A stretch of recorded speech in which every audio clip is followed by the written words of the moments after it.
Good evening, everyone. Hello, good evening, everyone. Thank you for joining us for tonight's virtual Pint of Science event. My name's Sean. I'm a postdoctoral researcher at the University of Oxford, and I will be your host for this evening.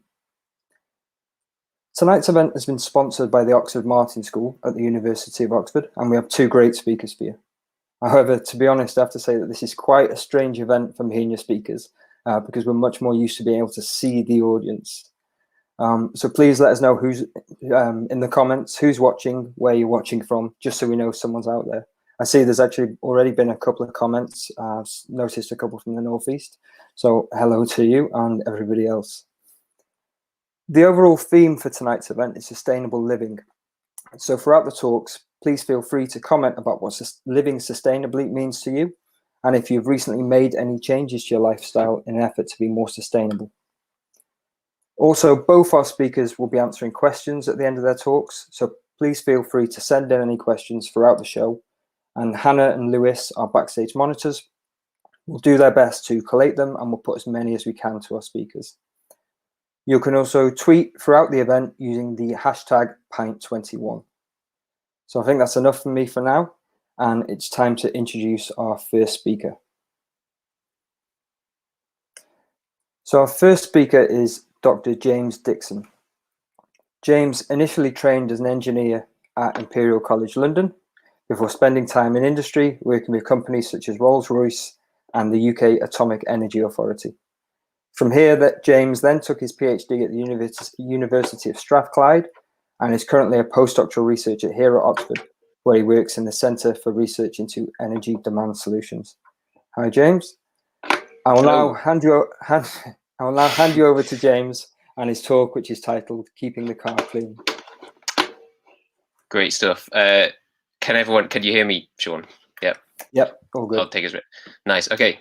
Yeah. So, hello everyone. Thank you for logging on this evening when you could be in a real pub for this talk on keeping the car clean, electric cars, and the future transport energy system. As Sean said, my name is James Dixon. I'm from the University of Oxford, although like many of you, I've spent the last year and a bit at the University of Kitchen Table. But what we're doing tonight is, with the relaxation of COVID rules in mind, we're going to prepare ourselves for going back to the pub to do the things where we might have a pint of Vimto or something, cheers, and put the world to rights. And one of the many fun things about working in this area is that everyone has an opinion on electric cars, whether they're good or bad. And a lot of it comes from these pretty wild headlines, how much they differ month to month within the same news outlets often. So how are we made to keep up? So what we want to do here is arm ourselves when we go back to the pub to have these debates. And in true COVID pub style, we're going to do this in 3 takeaway pints. So firstly, how green are electric cars? Secondly, how convenient are they to use? And thirdly, can the grid handle them? And then because 4 pints would be excessive, we're going to have a pint of science to think about how they fit in our future transport energy system. And through science, that's the acquisition of knowledge through observation, we will have better pub chat. And that is that's our aim for the evening. So I need now to introduce you all to our pub contrarian, of course, famous pub frequenter Phil Mitchell from EastEnders off the TV. And he has some pretty interesting views on EVs, and what we're going to do is listen to them and then have a look at the science and then open up a bit of informed debate. So first one, Phil says, EVs aren't any greener than petrol cars, we just end up burning fuel and power stations instead. So he's saying, well, fair enough, you can electrify transport, but if you're burning fossil fuels to generate that electricity, then surely you've made no difference. So let's start here. This diagram shows the production and consumption of energy in 2019 for everything we do in the UK, heating our homes, powering our industry, using appliances and powering transport. 78% of this energy still comes from burning fossil fuels. If we're serious about avoiding total ecological collapse, then we need to keep these fossil fuels in the ground, because if they get dug up, they tend to get burned. You can see clearly that transport takes an enormous amount of its energy. 98% of transport's energy is derived from fossil fuels. And of this, 42% are from cars. And in fact, cars make up 15% of the UK's economy-wide greenhouse gas emissions. So if you break down emissions by particular machines or technologies, private cars really are the biggest slice of it. And that is because we like to drive. So in 2019, we drove 278 billion miles between us. And to do this, we burnt around 25 million tons of petrol. If we look at that petrol, then that content of petrol has 300 terawatt hours of energy, or here 300 cubes of energy. If we wanted to satisfy that same demand for vehicle miles with electric cars, which go through about 0.3 kilowatt hours of electricity per mile, then satisfying that same demand would take about 80 terawatt hours, or 80 cubes of energy. So why this massive difference? Well, if we take 100 cubes of energy in the form of petrol, put it in our petrol car, then we get about 20% of that in motion. The other 80% is lost, mostly just the engine gets hot and it heats the atmosphere. On the other hand, we take 100 cubes of energy in the form of electricity, we put it in a battery electric car, and it more or less reverses. We can get 80% of this energy out in motion and 20% is lost. So this is a fundamental of this thing called the heat engine, and it is thermodynamically a rubbish piece of equipment. It's very lossy if you're trying to convert heat into motion as anything from a power station to a steam engine to a jet engine to a petrol engine. On the other hand, as our friend Drake is clearly demonstrating, an electric motor is much, much better at converting energy, but he's pointing the wrong way. So fair enough. What about that electricity though? Where do we get that from? So even if we derived 100% of our energy from fossil fuels, we're burning it, but we're burning it in a better heat engine. As our friend 19th century French thermodynamicist would say, you basically get a hotter hot temperature and a colder cold temperature, and that improves your rate of return on energy. So you can get 40% of electricity out on an average British power station. If we put that through the grid, then we'll lose about 10% of it from the power station to the home. Put it through the battery electric vehicle as before, and we're getting about 30% of that energy that we put in terms of fossil fuels. So it's still better than petrol cars as it is, but it's sort of a moot point, because our electric system at the moment is about 40% generated from fossil fuels. And that number is coming down rapidly every year. And if everything goes to plan, in the next 10, 15 years, our electricity mix will look something like this. 20 cubes of those 100 will be from thermal fuels like nuclear and hydrogen. The other 80 will be from renewable electricity. So this is mostly sun and wind. We put this through our grid as before, put it through our battery electric vehicle, and the energy that we get to keep at the end of this transformation is 63% of our original. So I would hereby like to officially accuse petrol cars of being thermodynamic crimes, because they are so incredibly wasteful.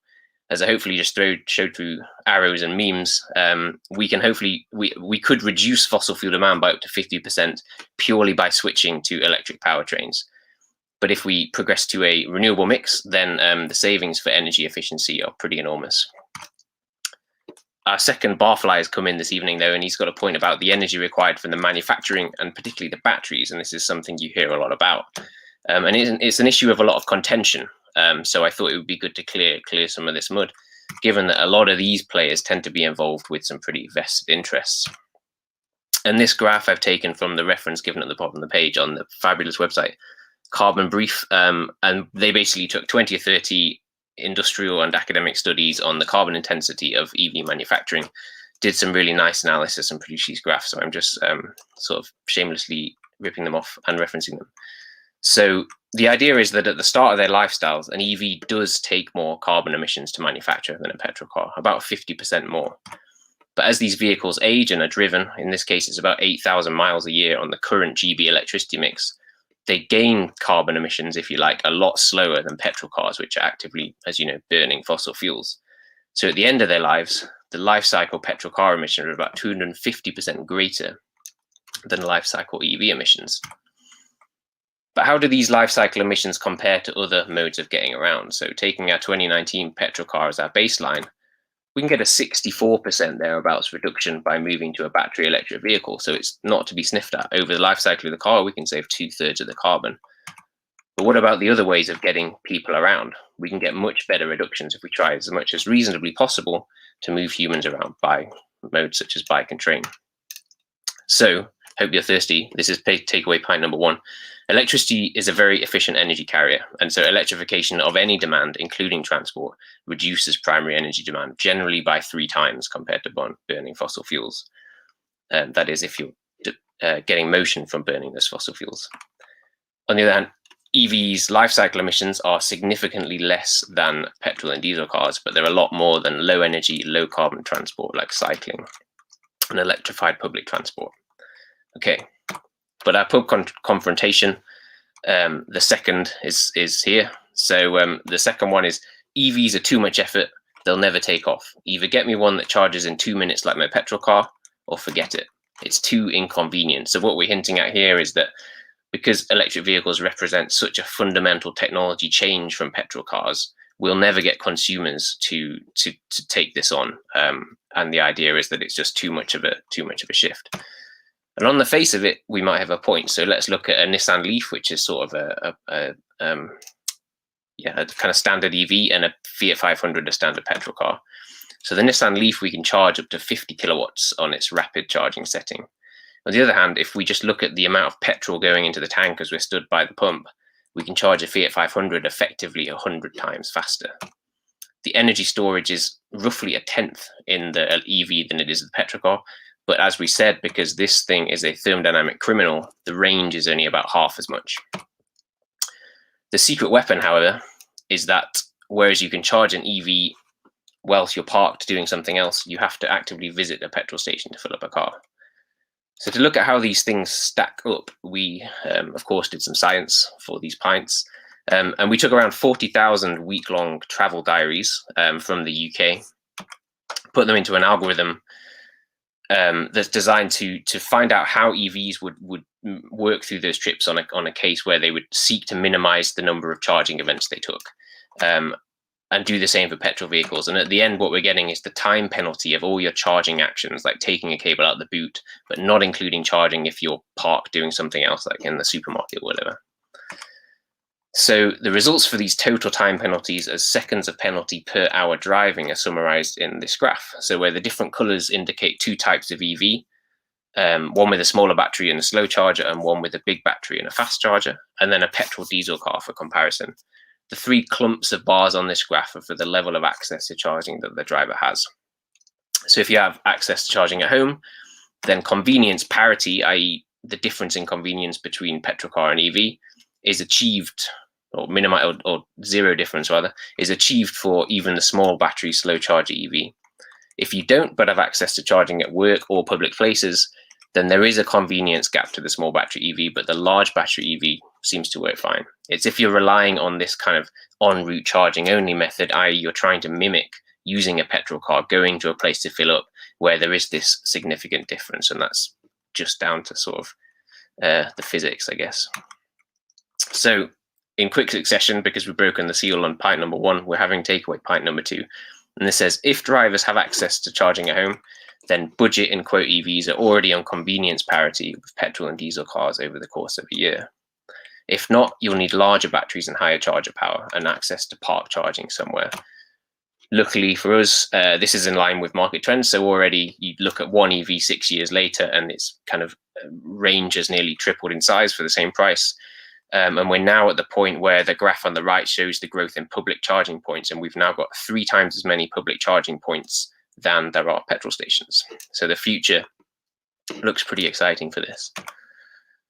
Pub confrontation number 3 then, we're back. This time, our good friend Phil says, the grid can't handle them. We'll have to build 4 more nuclear power stations and dig up every road in the country. So what he's saying here is we've got a system where we currently derive the energy for cars from the petrochemical supply chain, and we're moving that onto the electricity system, which wasn't designed for it. So there are clearly going to be issues. And okay, so he's got a point. This blue box here represents the annual electricity generation in Great Britain. The orange box is what we'd have to generate extra if we supplanted all the distance we drove at that kind of EV efficiency. And it's 80 terawatt hours per year, which is about 4 times what Hinkley Point C will give us when that's installed. But let's look at the car, or the EV, as a demand. So the average car in the UK just spends 4% of its time driving and 96% of its time parked. And even if we just think about the time where it's parked at home, it's doing nothing for 76% of the time. If we want to think about the energy we need to supply during this time, then we look at the distance the car drives. And this is a distribution of the weekly average driving distance in the UK. On average, this is 220 kilometers, about 140 miles, which needs around 40 kilowatt hours of energy. So we divide that energy by the time, so 7 days times 24 hours times 76%, gives us our average power demand if those trips are reasonably spread out in time of 0.3 kilowatts.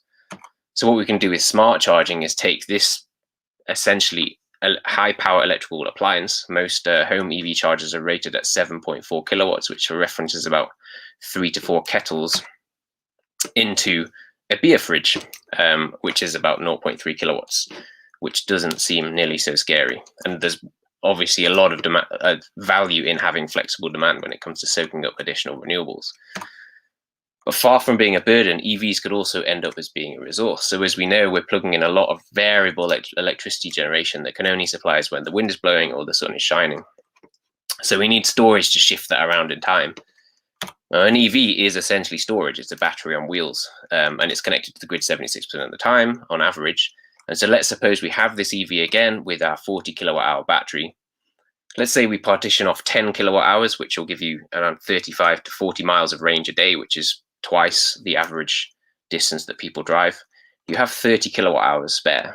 And what this means is, so we say, okay, one vehicle, we have 30 kilowatt hour battery, and then we can deliver it at the rating of the charger, which, as we saw a few slides ago, is 7.4 kilowatts. And as you'd expect, this would just scale linearly. So if you got more and more EVs, then you'd get more and more storage energy and you could deliver it faster. But how much storage do we really need? So luckily for us, the people at Energy Systems Catapult did this report in 2019, where they did some modeling to establish how much energy storage we need to operate a zero carbon power system in Great Britain. So something that relies on around about 85% penetration of offshore wind with a bit of nuclear in there as well. And the results is that you need 35 gigawatt hours of energy that you can deliver at 8 gigawatts power. So if we draw these on the graph, then it looks like about 1 million EVs, we've got this point where the entirety of the electricity storage requirements for a zero carbon power system could be met by something like 3% of the current UK car fleet if we were using those as to their full extent, 30 kilowatt hours a day, or we use all UK cars 3% of the time. No matter how you chop at this number, it looks like from this perspective, EVs could be a real help for helping to decarbonize our electricity supply. So takeaway point number 3 and our final pint of the evening is that uncontrolled EV charging is quite scary from the grid's point of view. But because EV charging is so flexible, smart charging can turn our 4 kettles into a beer fridge. And EVs can actually support the grid as controllable battery storage, making it much easier to decarbonize electricity. But for our sort of pint of science reflection then, 3 pints in, what have we learned? Does a reliance on electric cars mean putting all our eggs in one basket? Will our society continue to demand cars as the predominant mode of transport in the same way that it does today? The evidence suggests that we have to go further than electrify our car fleet. So the CCC, that's the kind of government's independent advisory board on climate change, have said that in order to meet net zero, we need to reduce car miles 9% by 2035 and 17% by 2050. National Grid are forecasting that if we meet net zero, then the number of cars will effectively peak in the late 2030s or 2040s. But if you actually look at the numbers, this isn't all that crazy. So this graph, which I think is really, really interesting, shows the change in car driver kilometers between 2002, 2005 and 2011, 2014 by age group. So there's one aging cohort in Britain that is driving more miles at a period 10 years later than a period before. So compared to those numbers, perhaps the 17% number doesn't sound so crazy. And I think ultimately we have to decide what kind of transport system we want. I think anyone born in I guess, let's say the global north after the 1950s has grown up in a transport system that was designed to move vehicles. But the future transport system may be designed to move people as well as vehicles. So it might look like something like a combination of these two images. It might be based on autonomous vehicles at the top. It might be based on increased space for walking, cycling, and public transport, especially in our urban areas, as the picture at the bottom shows. So our summary point then, electrification is the lowest energy means of decarbonizing the transport system. Hopefully some thermodynamics and Drake memes showed that well. If we rely on EVs alone, we're unlikely to meet net zero, and we need to couple the electrification of cars with the improvements to the transport energy system, including reducing the energy spend per passenger kilometers and reducing unnecessary or unwanted car travel. And I thought I'd end on this, which is a plaque which was put at the site of the first of Iceland's glaciers to be lost to climate change in the summer of 2019. And the plaque has a sort of message to the future, right? Letter to the future in English at the bottom. And it says, we know what is happening and we know what needs to be done. Only you know if we did it. So I think it's clear now that we know what we need to do, and we just have to ask ourselves whether we want to do it. And for Phil here, coming back with his Range Rover, maybe he could one day consider swapping it for an electric vehicle, or maybe because he lives in a dense urban area, he could go even further. He could use a car sharing scheme to actually have access to a car when he needs it, but not when he doesn't. Maybe he could even do better by, as much as he can, supplanting those trips with trips on the train. He could even get an e-bike. And that is me. Thank you for listening, and hopefully when I see questions, I'll be able to answer them. Thank you. Thank you very much, James. That was great. We definitely have some questions coming in. So Hannah, if you would like to flag up the first. The first is from Jenny Waitley. She says, I would love to change to electric vehicles, but I live in a small terraced house without a drive. How can we get enough on-street charging to make it work? Yeah, that's a really good question. And when I started these slides, I was coming up with ideas for this pub contrarian to come up with, and there were so many of them, and that's sort of like the next one I left off. As I showed you those graphs, people would probably face a burden if you couldn't charge at home and you couldn't charge in public places. I think once we see the rollout of more charging infrastructure in sort of supermarkets, any place where you would park your car and do something else, and the rating of those charges goes up, so you could feasibly get a full tank, as it were, in the 10 minutes you're in Tesco's, then it becomes a whole lot easier. The flip side of that is, from a kind of transport system perspective, by putting public charging everywhere, you're sort of encouraging everyone to drive everywhere. So it's sort of catch-22 with the issues we were just talking about. But yeah, hopefully, I don't know.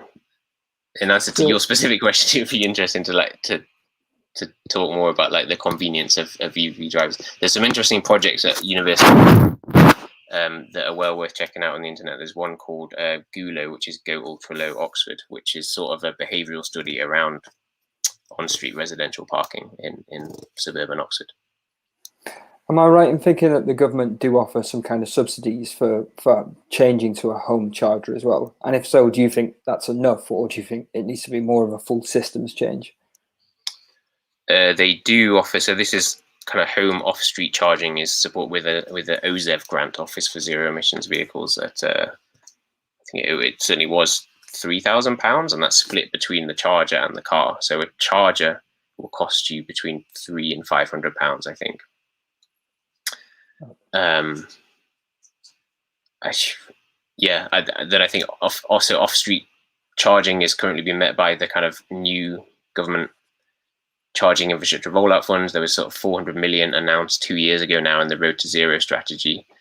I think it's sort of it seems pretty fast, right? And I think you have so many different work streams that need matching up. So there's the grid expansion, the sort of the transport expansion to go with it. There's the where do you site this stuff? Is there sort of places where you should position charging in order to make the most use of existing infrastructure? So again, there's a really interesting sort of report ongoing called Project Rapid, which looked to quantify basically the benefits of co-siting big electric vehicle charging hubs at massive transmission infrastructure.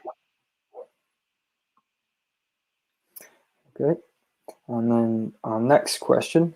So it's from William Dobson. And it's, are there any battery technologies on the horizon that don't use rare earth metals from unethical sources? Good question. And that was another one. Yeah, I tried to hint at Mo kind of getting on the idea of battery manufacturing. So battery manufacturing is energy intensive, and also it relies on shaky supply chains all across the world. Particularly, I mean, we talk about lithium ion batteries. I believe the metal that's worse in batteries is cobalt, which is primarily taken from sub-Saharan African countries with, I guess, flimsy regulation in places that leads to the exploitation of people and the environment from which those metals are taken. I think with all of this stuff, the old sort of triangle that we're taught in school goes, right? There's the sort of reduce, reuse, recycle. So we're developing systems that in which kind of 95% plus of a lithium-ion battery can be recycled. But before you recycle it, you should reuse it. An old EV battery might be too duff to be driven as an EV, but it could be just taken apart and used as grid-side storage. And then first and foremost, we now have around about 1 billion motor cars on the planet. Do we want 1 billion EVs, or can we get away with less? I think that's the key question for a future sustainable transport system. In answer to your battery technologies, I don't think so. I think they just demand rare earth metals. Okay, so next question. This is from Adnan Siddiqui. Apologies if I've pronounced your surname wrong. Do you think shared vehicles will ever catch on? The car is such a symbol of independence and personal space in our culture. Yeah, that's such an interesting question. I wish I had any insight on that. You're right. And I tried to get at that with the picture of showing like there was a motorway in 1950s Glasgow being built around the kind of evolution of the motor car as it stands. I'd like to think you can offer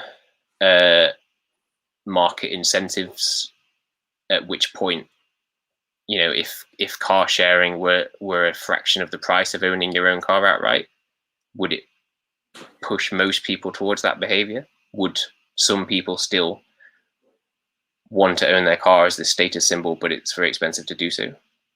I think fundamentally you have to square the issue that I think it's sort of like parking in city centres, right? If you look at what cost it actually imparts on the city in terms of the space it takes up, in terms of the air pollution it gives us, it should be more expensive than 40p an hour to park on, say, as an example, Ecclesall Road in Sheffield, right? Which I think is what it costs.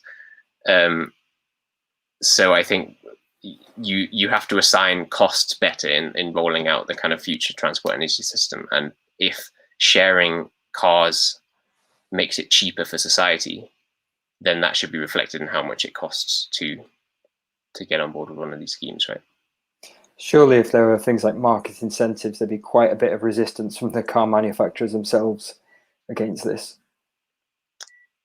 Yeah, for sure. They are famously resisty. I was going to say, from your time in industry, are the sort of manufacturers and the industry side on board with these kind of changes, or is it a case of them being pushed into these directions? That is a question. I'm not sure. I think there's been a lot of like resistance, right? And there's been a lot of lobbying on the path. And so one of the big sort of numbers that came out of the tail end of last year was about, you know, battery EVs being super high carbon intensity to manufacture. And it was this sort of study that was sponsored by Aston Martin, right? So car manufacturers have put in a lot of work to sort of discredit the idea that EVs are this kind of low carbon option, right? Historically, but then presumably some are also seeing it as a sort of competitive edge. I mean, Tesla was like the highest listed share price in the world or something, right? Wasn't it the other week? So I think we're changing. Good. We'll go one more question and then we'll let you go, James. So this question is from Sue Chant. It said, I notice you don't mention hydrogen fuel cells. Is that a better option in the future? It's a good question. So a hydrogen fuel cell, I think it all comes back to this kind of thermodynamics, because to make a hydrogen fuel cell car work, you need the hydrogen. And to make hydrogen sustainable, you have two options. You can either get it from fossil fuels and then capture the carbon when you're getting it from fossil fuels. You can argue, is that really sustainable? How much of the carbon can you capture? If you're digging that oil, then there's a whole load of other sustainability issues. Or you can make it via electrolysis of water. So you can have your offshore wind farm and you can split water, H2O, into hydrogen and oxygen. And you take an energy hit on this, basically. So for every, let's say, 100 cubes of energy you put in, you get maybe 40 out as hydrogen. And then you have to put them in the car. And then fuel cells are a lot less efficient than electric motors. They're better than heat engines, but still they're probably about 70% efficient. So if you do the math, then you sort of need 5 or 6 times the amount of energy in terms of hydrogen than you would from electricity. So if you're making all this low carbon electricity to then make hydrogen, then it really makes no sense to not just put it straight into the batteries of your cars. So just nowhere near efficient as of yet then. Yeah. Well, I'll let you go. I'd like to thank you again for your talk, James. Thank you to everyone who sent in questions, and they're really appreciated. So we're now going to move on to our second speaker of the evening. So I'm now going to introduce Dr. John Rhys. John is currently a senior research associate at the Oxford University Centre for Environment. However, John's worn a number of hats over his career, having previously worked across academia and industry. Notably, that he has acted as an advisor for the World Bank and was for many years chief economist at the Electricity Council, along with organising and chairing the British Institute of Energy Economics Programme of Climate and Energy Policy seminars. He's therefore ideally placed to provide our next talk, which is titled Electricity and Clean Development. And with that, I will now hand you over to John. Well, thank you very much, Sean. I thank you very much for that introduction. I'd like to respond briefly to James and say that I'm actually a recent acquirer of an electric vehicle, and I've become an EV evangelist as a result. But what I'm going to talk about this evening, I'm going to talk briefly about the existential threat posed by climate change. I'm sure everybody listening to this is aware of it, and particularly on the importance of human emissions and especially CO2. But I'm going to do a quick reminder on that because it's actually quite a fun animation I'm going to present to you. But I'm then going to turn to one small but important part of the jigsaw of solutions. Again, it's going to be about electricity, this time for cooking rather than transport, but it's going to lead us on to some interesting ideas, and I think a whole range of quite big subjects: cost-benefit analysis, collective responsibility for climate change, poverty reduction, environmental and social issues, and of course, as ever, there are always some technical questions around things like renewables and carbon capture. It's clear that there's no single magic bullet that solves the problem for us, but what we do have is a patchwork of potential solutions for dozens of different problems in different sectors of the economy and different bits of our society.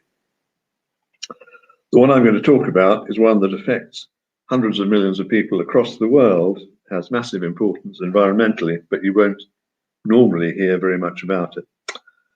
But first of all, I'm going to turn to my animation. This is really just intended to give you a quick impression of what's been happening to the world in the last 120 years or so. It shows as an animation both the global trend in the world climate since 1900, which is significant in itself, and you're going to see that on the top right. It's going to come up. But it also shows how an overall trend can mask even more dramatic swings in individual countries and continents. Now, the whole thing is expressed in terms of temperature anomalies or deviations from the 1950 to 1980 average.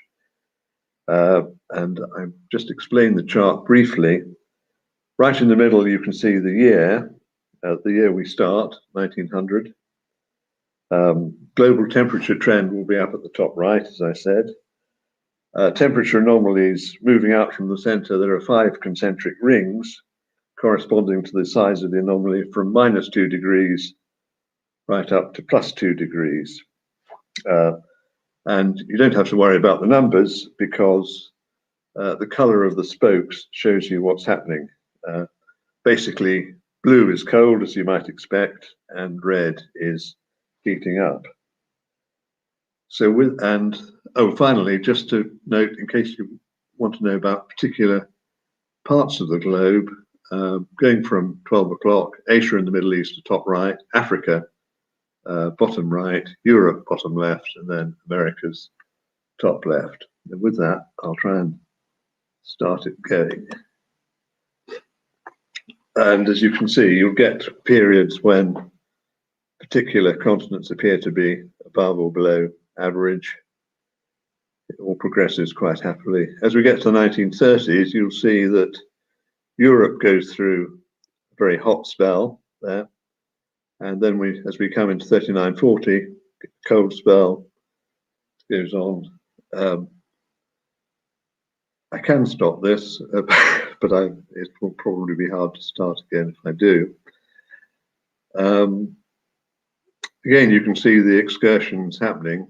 And top right, temperatures gradually starting to go up. Now, as we get into the 1980s, you see it start to climb.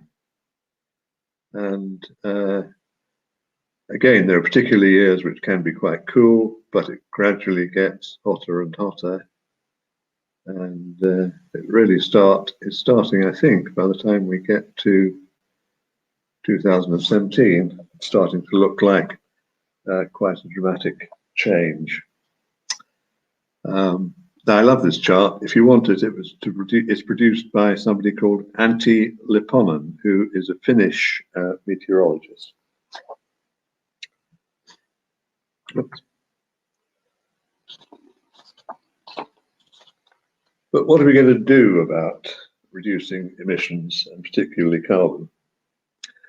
Well, this chart really presents an idea which, again, I think many of you may be familiar with. It's the idea of a carbon budget. It's a slightly dated chart. I couldn't find a more up-to-date one. And it represents what scientists think we've got left in terms of allowable carbon emissions if we want to remain within 2 degrees centigrade. Now, of course, there's been a lot of emphasis the last few years on 1.5 degrees centigrade. That merely means that things are even more serious than this chart suggests.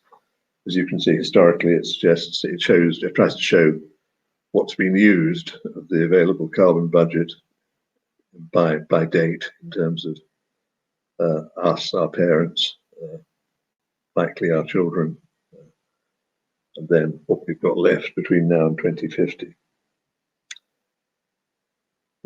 So if the deadline is 12 o'clock, we're rapidly approaching 11 o'clock, or given that this chart's a bit dated, very likely 11:15, 11:20, or even 11:30. But of course, if we fail to stay within that budget, either we're going to suffer the problems of climate change, or we're going to have to pay to remove the CO2 retrospectively. People sometimes ask the question, well, what about direct removal? Is there a simple technical solution? You might think that there's the possibility of direct capture of carbon from the atmosphere. We already know how to do that when we're combusting fossil fuel at the point of combustion. But in theory, it might be possible to do what nature does in gradually removing carbon from the atmosphere, but somehow to accelerate those processes in what are essentially, in effect, artificial trees. Now, it's very hard to say whether this really would be a practical option, but it's certainly true that the technology exists and there are people promoting it. However, it does have a very high cost, currently estimated to be about $600 a ton of CO2. Now, some people claim that could be brought down dramatically, but given it's a high volume thing, there's no sort of simple electronic solution to this. I think if we ever brought it down to $200, that would be pretty spectacular success. But even that would be much higher than any carbon price that anybody has ever suggested as part of our climate policies. But let's just suppose for the moment that that is a feasible technology, and that we could get the cost down to something like $200 a ton, and then perhaps we'll evaluate other possibilities against that cost. But perhaps I should go back again to a question which is increasingly asked: who's to blame for all this? What do we say about national responsibilities? It's not an easy subject to address because, of course, the statistics don't tell the whole story anyway. They tell you what the emissions are in each country, but a lot of those emissions may be attributable to the consumption, which happens somewhere else, rather than to the production.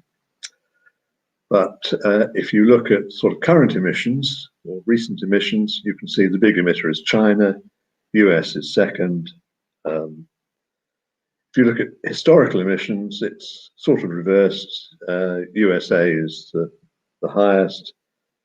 Europe, the rest of Europe is probably second. China is already in third place. But of course, the issues here are going to be not just historic responsibility, but also the financial and technical capability to do something about the problem. Some of the same information in per capita terms. You see the UK somewhere in the middle. China, higher emissions per capita now than the UK. France down there.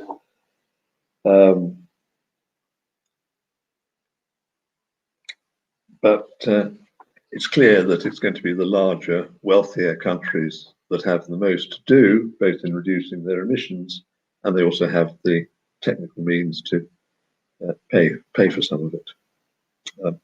But we can't ignore what's happening in some of the countries much further down that chart, and many of them are not on this list at all, actually. These are very low emissions countries, typically with high levels of poverty and deprivation.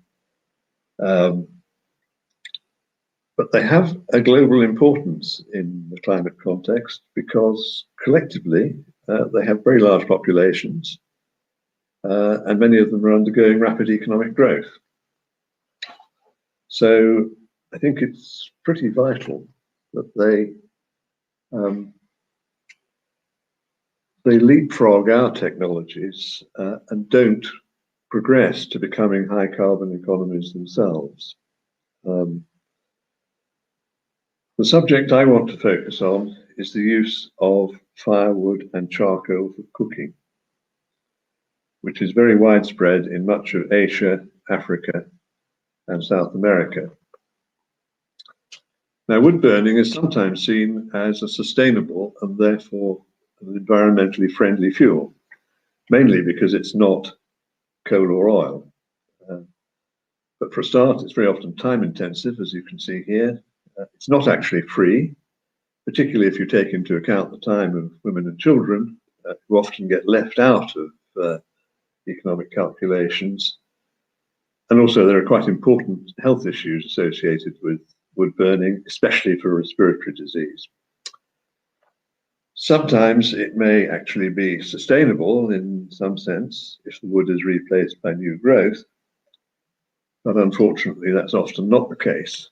The collection of firewood for cooking and its conversion to charcoal is about cutting down trees. That can result in massive deforestation, multiple negative consequences for the environment, possibly at least as important as things like illegal logging or the expansion of cattle ranching. Now, the idea I want to present is that regardless of any moral obligations that the developed world might have from the past, it has a very important financial interest in helping poorer countries to develop in a low carbon way. Why?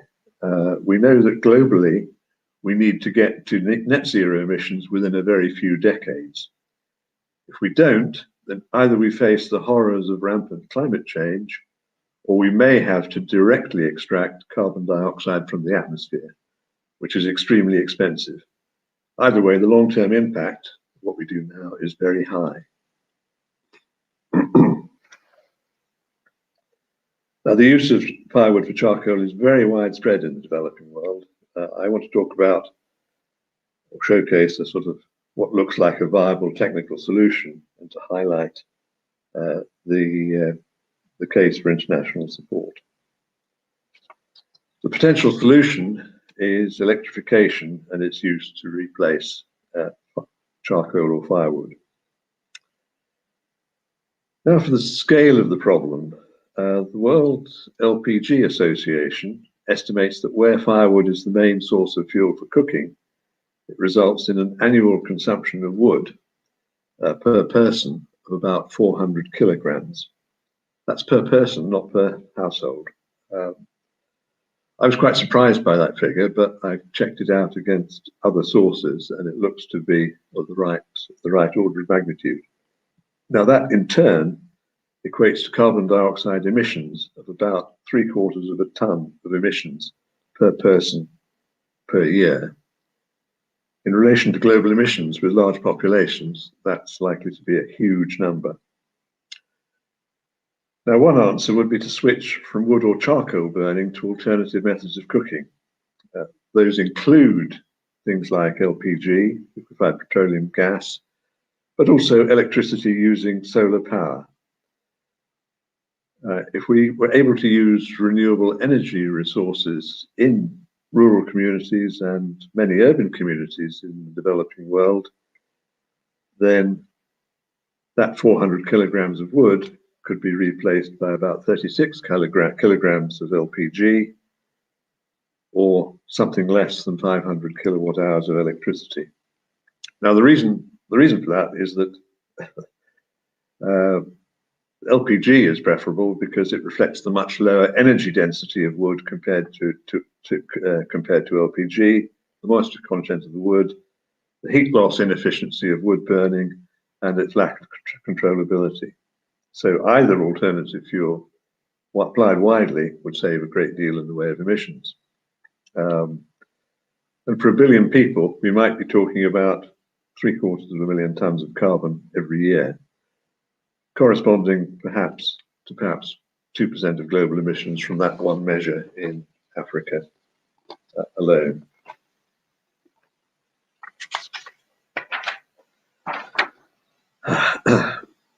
However, it's not easy to do. One reason for that is the cost of alternative fuels. So I decided to explore that and look at what some of the estimates were for the cost of getting electricity into rural grids, and the figures are quite encouraging. The World Bank's done quite a lot of work on that, and they estimate that under the right conditions, the cost of rural electricity provided in mini grids could be brought down to about 22 cents a kilowatt hour. So, trying to put the numbers together, and I'm not showing you all the calculations. We estimate that 500 kilowatt hours of electricity saves, say, 3/4 of a ton of CO2. That implies 3/4 of a ton less that needs to an expensive extraction from the atmosphere. That could be a world global saving of up to $150, but providing the power would only cost about $110. So supporting electricity programs in poor countries with a high dependence on firewood or charcoal starts to look like a good investment. And that's before you consider all the other benefits, especially to the people who benefit from access to electric power, which they've not had before. They include localized environmental benefits. Less deforestation means more habitat available for wildlife. As I said, collecting wood is not cost-free, takes a lot of time, and the burden falls mostly on women and children. But a lot of this, of course, is not captured in formal economic statistics. Now, this has all been just a very simple and almost a sort of order of magnitude analysis. And in the real world, there are lots of hurdles to be overcome. One big issue will be actually getting the average cost of electricity down to the World Bank target. That's a major challenge for all kinds of reasons. You've not only got to get the cost down, you've got to make sure that it's affordable to poor people so that they'll use it. You've got to get the installation costs down. And you probably need donor financing. But there is a link here, I think, to a link back into the subject of electric vehicles, because one of the big issues with getting the cost down to 22 pence is the issue of scale. There's just not enough electricity use to get to be able to share out the fixed costs sufficiently well.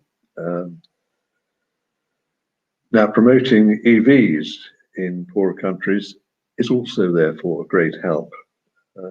And as James pointed out, EVs are actually a very good match with renewables. That's because you have much more flexibility over when you charge them and how you match that to the availability of power. Now, a lot of people think, well, that sounds a bit like pie in the sky. You know, they think electric vehicles are always going to be expensive. They think of Teslas and so on. But we all know that the costs of electric vehicles are going to come down very rapidly. And in many countries, they're probably going to be much cheaper Indian and Chinese produced alternatives. And it's an idea, I would just say, that people are starting to take very seriously. And it's a great synergy between possibly between transport and cooking, which you might not have thought was immediately obvious. Can we afford not to do it? I suspect we can't. This on its own is not. It's not the biggest issue we face globally. But potentially it's on a similar scale to something like aviation. And we know we've got to the end, we've got to get to zero carbon. Thank you very much.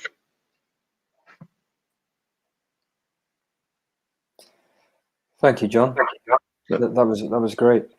I noticed we did have some questions coming in, so we've got a few minutes now for questions. So first question from Ted Moyer.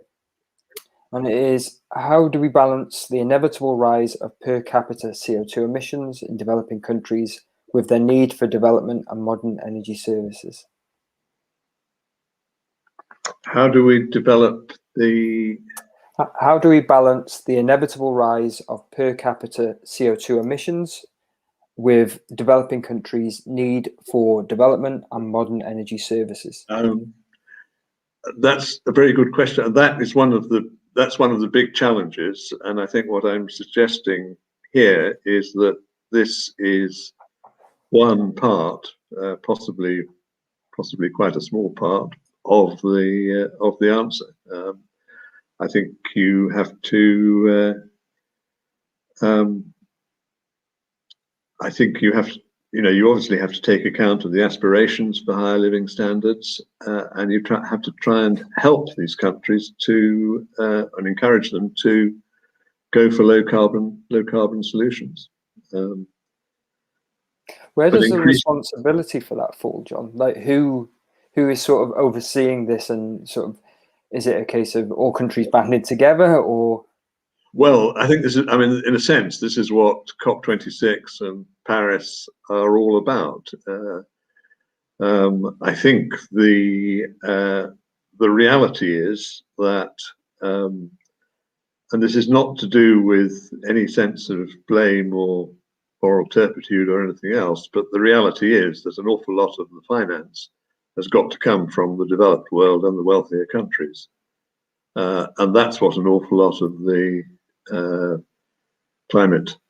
international climate negotiations are about. They're about how you manage that transfer of resources in an effective way.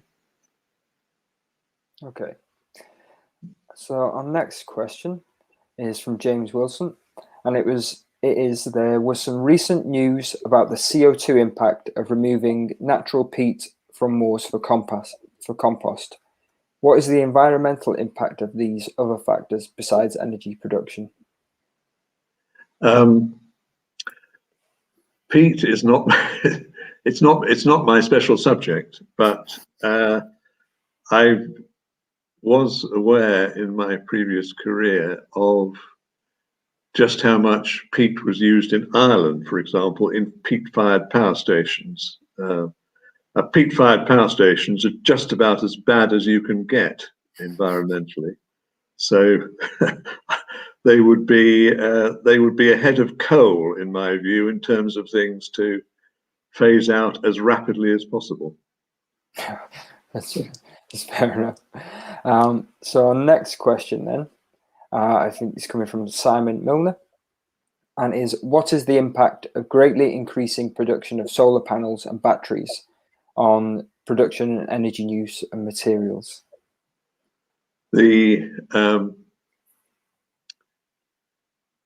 That's not a subject that I'm an expert on, but it does not seem to me to be one of the, it doesn't seem to carry the rare earth connotations that batteries do, and which James talked about earlier. I would guess there will be issues associated with the production, but they don't seem to be top of the list of concerns. So I'm actually going to jump in and steal the next question myself. So you talked before about how sort of developed countries need to sort of assist these developing countries and provide funds to help in this area. But as a sort of Pint of Science viewer, what can we do to sort of prompt this, being in a developed country? Is there anything we can do to try and sort of push this along a bit?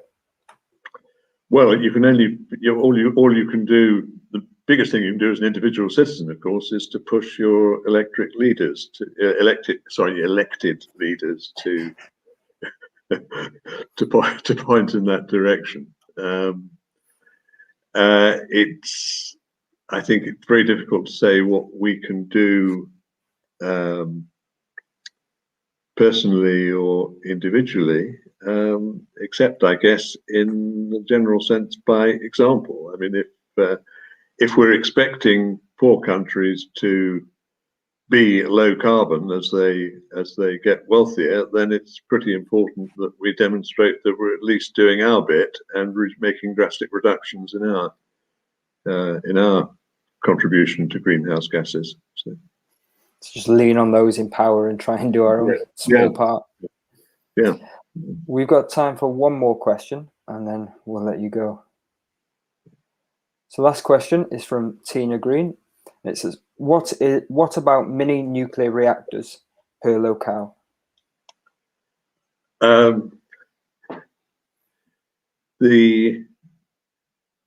think they're quite intriguing, actually. My feeling is that it's quite a serious option. There are some very interesting questions around that, though. I did some work with Energy Systems Catapult a few years ago, and in one of their scenarios, they were promoting modular nuclear reactors, but they were economic in their analysis because they were able to use the waste heat, so the waste heat would then be used in district heating systems. Now, that's a very interesting idea. The whole idea of district heating is a pretty big and pretty revolutionary one, and it implies a massive sort of structural change to the way that we heat our homes. So I'm open to convincing, but I can see the problems. That's fair enough.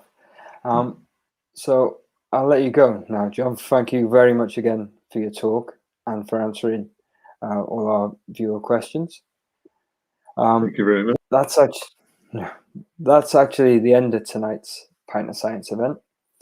Thank you to everyone watching and everyone who sent in questions. Apologies if we didn't read out your question, but thank you very much for sending them in. Thanks again to both of our speakers. And I also have to say a huge thanks to our backstage team. So Adam has been our producer for this evening, and Lewis and Hannah, who've been helping manage all your comments. Hopefully we'll see you at a face-to-face event next year. Thank you again and take care.